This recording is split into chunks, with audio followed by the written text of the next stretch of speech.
Wesh les gars, c'est Sline. Et t'as 5 secondes pour trouver le personnage avec ses petits dessins dans Boruto à partir de maintenant.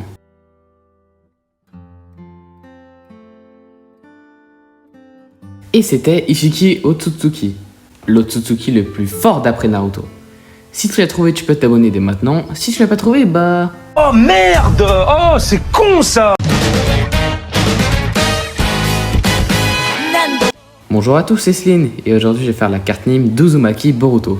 On va voir c'est qui a la plus grosse carte Nîmes entre Naruto enfant du coup et Boruto enfant. C'est quoi une carte Nîmes? C'est une carte UFAM à la place des joueurs de foot et bah c'est les personnages de manga et je les évalue sur 99 en fonction de 6 critères qui sont la technique, la vitesse, la force, la stratégie c'est-à-dire l'intelligence, les atouts en mode les capacités et la prestance. Pour commencer, en technique, il possède le chakra, ce qui lui ouvre plein de possibilités du coup. Boruto est capable de faire un multiclonage, comme son père, mais avant de pouvoir en créer plein, il pouvait en créer que 4 maximum. Et au fil du temps, ce nombre s'est élargi et maintenant il peut en créer des dizaines. Le Rasengan version Boruto. Il crée un Rasengan miniature qui est capable d'être lancé car dans le Rasengan il y a du Raiton, et lorsqu'il le jette, l'orbe disparaît et frappe sa cible. Le Rasengan comprimé. C'est un Rasengan normal ayant été comprimé en une petite sphère pour concentrer les dégâts sur un seul point.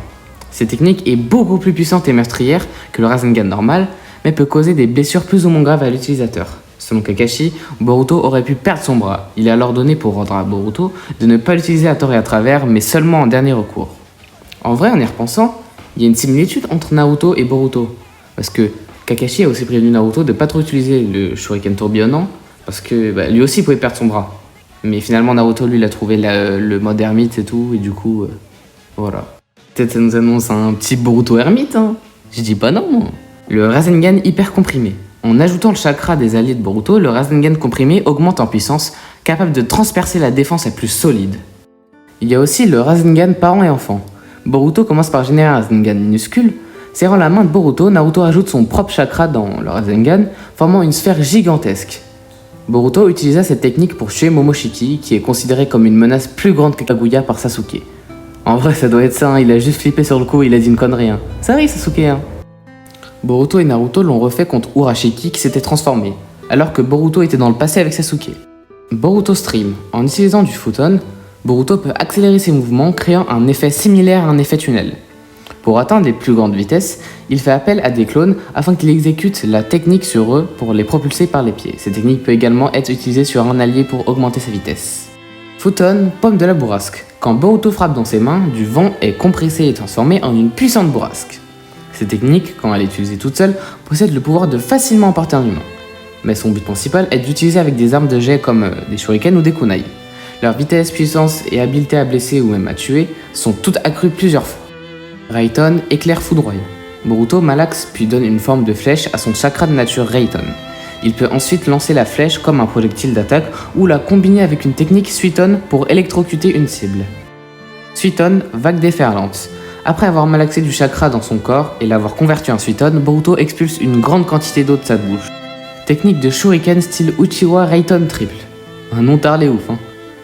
L'utilisateur lance 3 shurikens infusés de chakra de type Raiton sur l'adversaire. L'ajout de la nature du goût de Raiton augmente le tranchant des armes.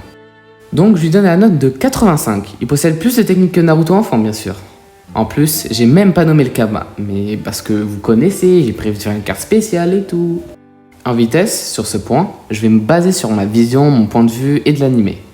Dans l'animé, il se baladait d'arbre en arbre avec une grande vitesse pendant les missions généralement. Par contre, aussi, il pratique des techniques qui nécessitent de faire des mudras, pas comme Naruto qui faisait que le multiclonage avec le Rasengan bien sûr. Donc je lui mets la note de 67, c'est raisonnable d'après moi. Dis-moi en commentaire ce que vous en pensez. Moi j'ai mis un tout petit peu plus que Naruto parce que Naruto il fait pas beaucoup de mudras, vous voyez. En force, je vais lui mettre la même note que son père car ils ont le même âge, environ la même force, et donc il a un 67 en force, c'est tout. Autour de l'intelligence. Bien que d'habitude insouciant au point d'être perçu comme paresseux, Boruto est un individu très perspicace qui excelle dans la lecture de la situation et dans son adaptation. Même s'il ressemble à son père, il fait preuve d'ingéniosité remarquable avec la technique du multiclonage pour les stratégies complexes. Tout en préférant une approche globale plus directe au combat, il s'adapte à diverses feintes et directives erronées complexes, ce qui lui a permis de prendre le meilleur sur Iwabe et même sur les goûts de Momoshiki. Aussi, lui, il est allé à l'école pas comme son père qui séchait tout le temps. Il s'adapte également à l'exploitation des failles et des faiblesses, à la fois les siennes et celles de ses ennemis, qui sont au cœur de ses combats. Il fut montré comme étant capable de résoudre parfaitement les problèmes avancés par ses propres méthodes. Inojin affirma qu'il a le chic pour ça. De plus, il fut le seul élève de sa classe à réussir l'exercice écrit des examens de fin d'études sans tricher, obtenant un score parfait. Il en a là-dedans, hein. Boruto est également efficace dans l'utilisation des capacités des autres dans la création d'une stratégie, tirant le meilleur parti des compétences de ses alliés. Sa ruse au combat fut même capable de tromper et finalement de vaincre Ao, un célèbre jonin et vétéran du village de Kiri avec des décennies d'expérience et de puissantes armes cybernétiques. Sur cette catégorie, il est clairement plus fort que Naruto, c'est sûr, et donc il mérite quand même les 68. En atout, il a toutes les techniques que j'ai énoncées, ainsi que le chakra. Le chakra est l'essence indispensable à la réalisation de toute technique ninja. Les exercices pour apprendre à contrôler son chakra consistent à se concentrer sur une feuille posée sur son front, à escalader des arbres ou à marcher sur l'eau. Du coup, grâce à ça, il peut non seulement escalader où il veut comme Speeder Cochon, mais en plus il peut marcher sur l'eau. Ces atouts sont très pratiques dans les combats, mais aussi dans la vie réelle. Et je lui attribue la note de 86, comme son père. Et pour finir cette carte Nim, je vais terminer avec sa prestance. Boruto est brillant, énergique et têtu, un peu comme son père. Cependant, comparé à son père, à son âge, Boruto est plus raffiné et rusé. Il pense connaître tous les raccourcis et est plus mature dans la connaissance du fonctionnement du monde. En comparaison des deux, il est plus sarcastique. Contrairement à Naruto, Boruto ne crie pas ce qu'il ressent, ce qui constitue une des plus grandes différences entre deux. Malgré son attitude décontractée, il est très appliqué. A l'inverse, l'éducation de Boruto a également été différente de celle de son père.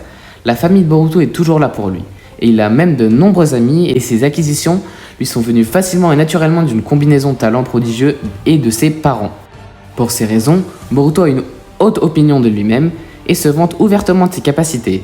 Pourtant, son arrogance le poussa à ne pas accorder de valeur aux coéquipiers ou au travail d'équipe, croyant qu'il peut tout faire tout seul. Il considérait le succès comme le principal objectif de toute chose, prenant même des raccourcis peu honnêtes pour y parvenir, comme par exemple en cheatant sur des jeux vidéo, ou en utilisant un gant qui facilite les techniques ninja lors de l'examen des Chunin pour gagner et du coup rendre fier son père. Même si ça s'est pas fini bien. Bien sûr, après cette épreuve-là et d'autres épreuves qu'il a surmontées, son moral a beaucoup changé et il s'est plus endurci en tant qu'homme, bien sûr. Même si pour moi il est moins impressionnant que Naruto, parce que Naruto vraiment enfant, c'était genre un modèle à suivre, et bah pour moi il a un 73 en prestance. Voici la carte Nim de Uzumaki Boruto. Pour la note, j'ai procédé à un calcul secret que je ne dirai pas, et donc il a une note de 77 de général. Usant toute sa note, il a son type, c'est-à-dire c'est un héros ou un méchant. Donc ici c'est un ninja de Konoha, qui est du coup un héros. Encore en dessous, il y a sa nationalité qui est les Uzumaki du coup, et encore en dessous son club qui est donc Konoha. Et encore en dessous, il y a ses caractéristiques. Tech pour technique, vite pour vitesse, fort pour force, STR pour stratégie et intelligence, Ato pour atout les capacités et PRE pour prestance. Vu qu'il a 77 de général, il est en or non rare, parce que sur FIFA les ratés des cartes dépendent des niveaux des notes. Et attendez, j'ai une petite surprise pour vous. Tadam! En fait, c'est la même carte, les mêmes caractéristiques et tout que la carte Nim de Boruto et tout. C'est juste que vous voyez, il a pas les mêmes habits parce que Boruto, c'est vrai que lui, il se bat généralement avec son ensemble noir et tout violet. Mais là, quand il était dans l'arc Boruto avec Sasuke, Naruto avec Sasuke, je voulais dire, et il a dû changer de vêtements. Et du coup, voilà, ça change pas ses techniques et tout, voilà. Et vu qu'on parle aussi de Naruto, et voilà. C'est aussi ceux qui ont la rêve, bien sûr, ceux qui ont regardé l'anime du coup. Et à un moment, il y a Gai qui prête l'ensemble de lit à Naruto, comme ça pour avoir la fougue et tout. Et du coup, Naruto, il est en mode ok, vas-y, bien vu, frérot. Et ensuite, il la met et voilà, ça change pas ses caractéristiques, c'est juste, on va dire, ça c'est des cartes rares. Du coup, admirez ce chef-d'œuvre, celui-là et celui-là. Donc, Boruto a une meilleure note que Naruto. Enfant, bien sûr. Moi, du coup, c'est la fin de la vidéo. Si vous avez aimé, vous pouvez mettre un like, vous abonner. Dites-moi en commentaire si vous préférez Naruto ou Boruto. En tout cas, moi, c'est évidemment Naruto parce que j'ai grandi avec lui et tout mon gars. Enfin, Naruto, enfant, bien sûr. Et donc, on se retrouve sur une prochaine vidéo. Bye.